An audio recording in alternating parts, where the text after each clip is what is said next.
So, hello everyone, this is Nikhil and we are going to discuss part 4 today of the vehicle dynamics series. And in today's video, we will discuss what is cornering radius and how we can determine the breaking point.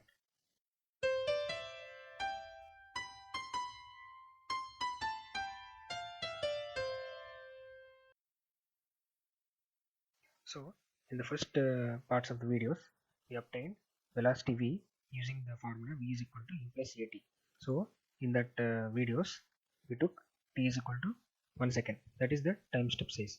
So, later on we will see in this particular video that we can also use v square minus u square is equal to 2as formula, and we can eliminate the need for calculating the time, and we can directly find the velocity using the distance traveled by the car, that is s. So in this particular scenario, the assumption is that the track step, that is the incremental elemental size of the track, is going to be 1 meter. So v is equal to square root of u square plus 2as is going to be the relation that is going to be used in this particular video. So we are going to use the same track that we have been using so far in these videos, that is the Spanish Grand Prix circuit, and you can see the highlighted parts of the track, that is certain corners which are modeled using various radiuses, that means various radii. So these are all not corners of constant radius, but they have different radius. So you can see each corner, such as turn 1, turn 5, turn 10, so on, have different curves. Okay, so that is known as modeling the racing line. So we will discuss about racing lines in this video. So basically, when the car is taking a turn, this is how the radius of the turning radius is represented using the arrow here, and the center of the turn is shown in the particular figure like this. So the rear wheels will be directing straightwards, and the front wheels will be turning according to the turn, and those center lines will intersect at a common point, and that will be the center of the turn, and there will be some imaginary line about which the car is said to be taking the corner. So this is a particular example. Let's say we are going to examine right hand turn. Okay, so we have a graph on the right hand side which is distance traveled by the car, and on the y-axis we have what is the turning radius of that particular car at that particular instant. So this is the car, and observe carefully. As the car is driving along the circuit, you will have the instantaneous turn center radius. Okay, so when the car is at the instant of the apex, the turn radius reaches its minimummost point, while the steering wheel at its extreme point. So, and after taking the apex, the car comes back to the straight line position. The steering wheel returns to the straight line position, and the turn radius also reaches its maximum. Here, ideally, the turn radius reaches infinity, indicating that the car is traveling in a straight line. So, we all know that the radius of a straight line is infinity. So, at the extreme ends, the radius will be infinity, but we are showing it with very high value as shown in this particular graph. So, I want you to understand this particular graph because later on we will be using this into our mathematical modeling. Okay, so I want you to pay attention to this particular graph once again, right?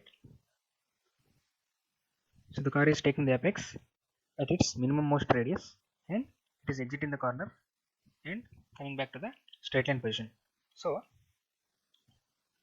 as this curve is very smooth, and while the driver is taking the curve, we have different instances. So that means ideally we have infinite number of instances, but for mathematical representation we use about 6 instances. Okay, so we'll see in this particular graph.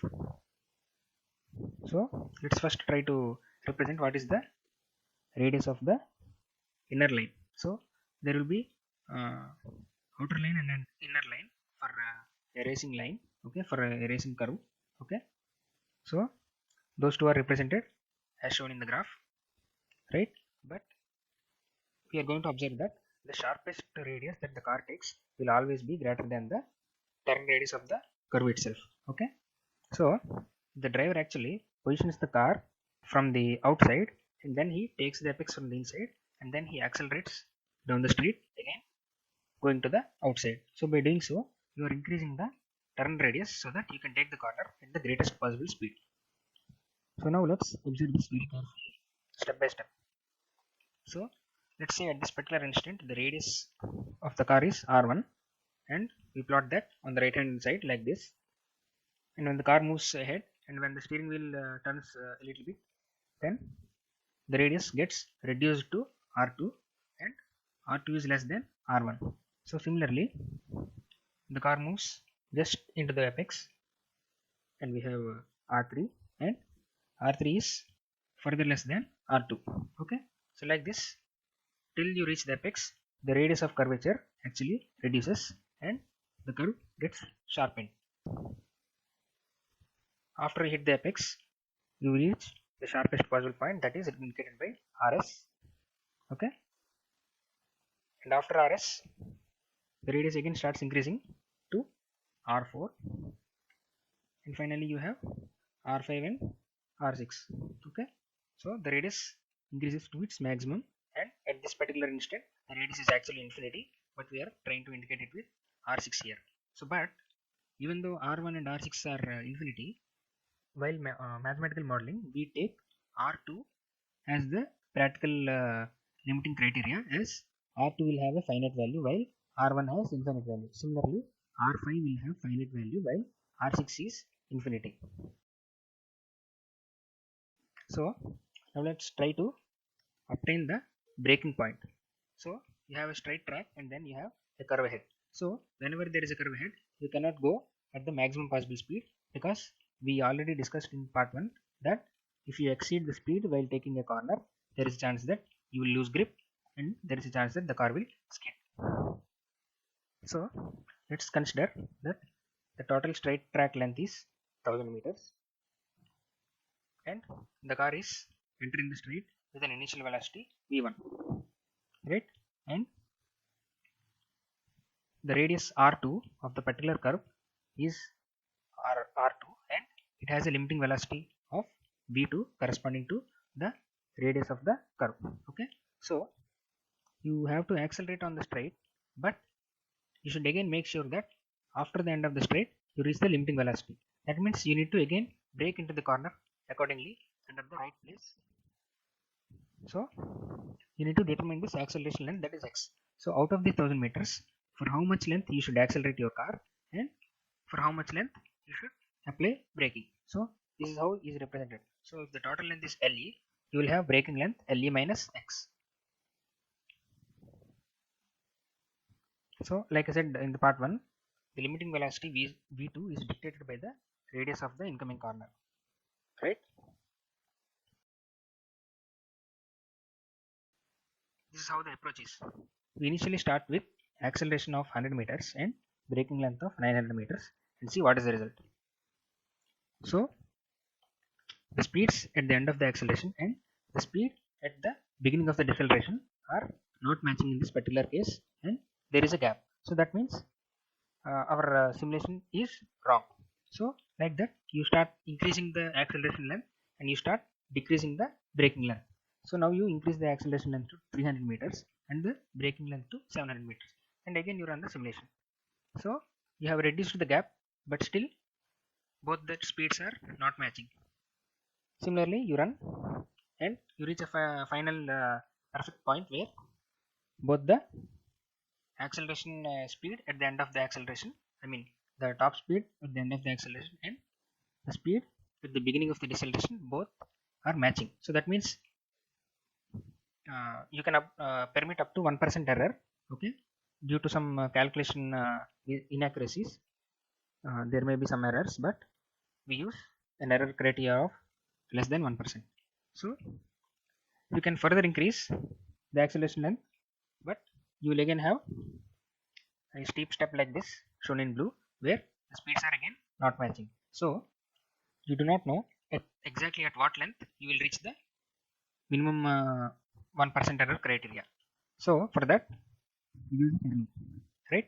So we start with L is equal to 1 and we run it through LE. So that means L is equal to 1, 2, 3, 4, 5, 6, so on. We run the for loop till 1000 meters, and wherever the point is reaching the speed is matching with both the acceleration and the deceleration, that will be the ideal point where you need to apply the brakes.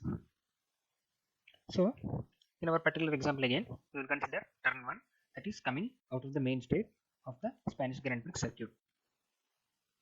So I will just open the Excel sheet for you and show you the values of the radius of curvature of turn 1. So this is turn 1 right here, okay, and it has a radius of 77.86 meters, okay. So this is R2 and this is R3. So like that you have modeled the turn 1 using two different radiuses, two different radii, okay. So you want to determine the acceleration distance and the braking distance, okay. So now let's open MATLAB and simulate this. So I have started by taking v1 is equal to vi, that is the initial velocity, okay, and I obtained v2, that is in this case v2 will be the limiting velocity of the curve ahead, okay. So in this particular function you are giving Le, which is the length of the track, Rc is the radius of the curve that is coming ahead, and Vi is the initial velocity at which the car is entering the straight, okay. So using this Rc, by substituting in this value you will get V2, okay. This is just simplification, okay. These values are already given in the video 1, okay. So now we are trying to run the for loop. So for x is equal to 1 to 1 to Le, that means you are starting with 1 meter, you are incrementing with 1 meter and you are running till Le, okay. So now you are obtaining all the velocities, be it Vi plus 1, Vi plus 2, Vi plus 3, so on like that, right. So the I is getting incremented, so you are inputting the initial velocity Vi and you are getting V2. So similarly V3, V4, V5. So don't confuse this V2 with this V2, okay. Don't confuse. This is the incremental velocity and this is the ending velocity. So using this acceleration new function, you will obtain the next acceleration, so on, and you will run this for loop inside till x. This is the main for loop, inside for loop, and again you are running another for loop, okay. So now this is for the acceleration part, and for deceleration part you are using again this formula, okay. That is v is equal to root over u square plus 2as. So here this is the deceleration rate, okay. So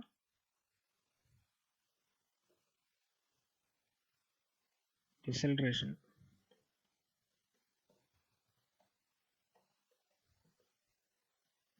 you are using deceleration rate of 2.5 g, okay.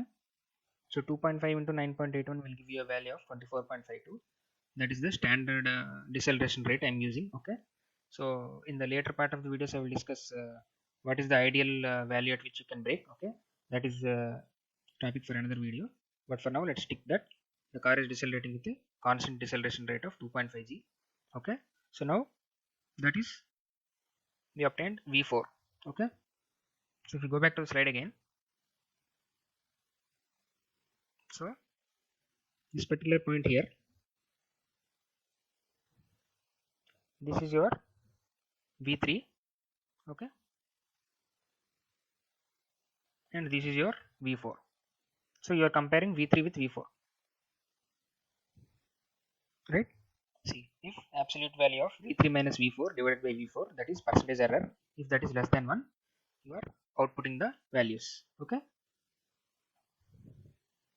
So you are increasing this x, so the x initially 1 meter, then when the for loop ends it will go to 2 meters and then 3 meters, so like that the both for loops will end. So now let's try this example, okay. So the length of the straight is 1084 meters, okay. The length of the Spanish Grand Prix main straight is 1084 meters, and its radius of turn 1 is 77.86 meters, and the car is entering with an initial velocity of 64.95 meter per second, okay. So now if I try to run this function, it is going to give me these results. So this is going to print again the v1, and then it is going to print the braking distance as well as the radius of that particular velocity. Okay, limiting velocity. So that means after you brake into the corner turn 1, the car should travel with 44.51 meter per second. So initially the car is at 64 and it has to reach 44, but in between the car is allowed to accelerate. So what is the maximum speed that the car is obtained is given with this value 93. That is nothing but your v3. Okay, v3. So this particular velocity is the v3, that is your maximum speed that is obtained by the car. Okay, so the car is reaching 93 meter per second, that is equal to 335 kilometer per hour. Okay, and it is also giving me the distance x. So see, output 3, that is parameter 3, is nothing but your x. So x is giving me a value of 945. So 9084 minus 945 will give me 139 meters. So that means you should brake 139 meters ahead of turn 1. Okay, so the never mind about 1% error here. Okay, so 139 is approximately 140. So that is how you can obtain the braking point. Okay, so I hope you are clear, and in the coming videos we will discuss how you can obtain the total lap time. Okay, so you can arrive at a total lap time simulation like this. Okay, so what is the speed of the car along the particular lap, and you can compare with the practical data, that is Hamilton's data as well as simulation data. Okay, so that will be the part for the next video. So I hope you understood, and thanks for watching. See you in the next video.